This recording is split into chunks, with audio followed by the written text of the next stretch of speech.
Hello there, friends. Today we're going to be solving problem 1 and 5 from section 3-4 from Number Theory by George E. Andrews.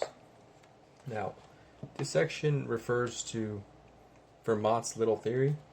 It's actually section 3-2. And the theorem goes as follows. If p is prime and n is an element of the positive integers, then p divides n to the p minus n. On its face, it's not exactly sure why this might be useful, but in later sections you'll see why that's the case. Now, let's get started. So problem 1. It's asking us to prove that if the greatest common denominator between n and p is equal to 1, then p divides np minus 1 minus 1. So this is problem 1. Let's begin. Now first, we'll start with the assumption that the greatest common divisor between the two is 1. This means that there are no other values, given that p is a prime. It's an important fact. Given that p is a prime and n is a positive integer, and that 1 is their only common divisor, this implies that p cannot be a divisor of n.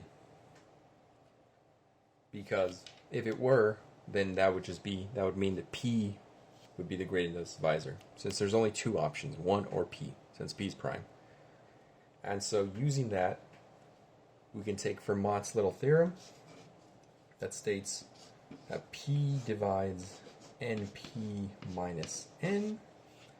We can factor out an n from here, so that p divides n np minus 1 minus 1.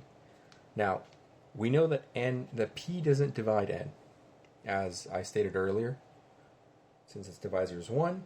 So this implies that p can only divide this portion of the problem here. And that's the end of the proof. It's a pretty simple one, but it's relatively easy to solve. Now, for problem 5, we're being asked that if 3 does not divide n, this is problem 5 from section 3-2, then 3 divides n squared minus 1. N squared, put that in parentheses, minus 1. And so let's begin. Now again, this is saying that 3 does not divide n. It's not a divisor of n. There's no way in which 3 can divide n at all.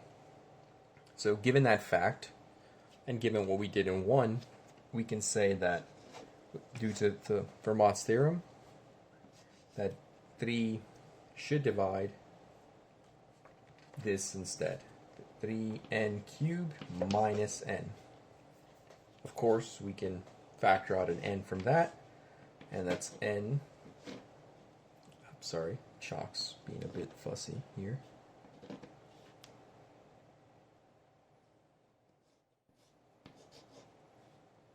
N squared minus 1. Since it doesn't divide n, 3 has to divide this instead. And so this implies this. Or I suppose I could just write it. Yep, since 3 can't divide n, it has to divide this part right here. And so we've shown what was being asked to show.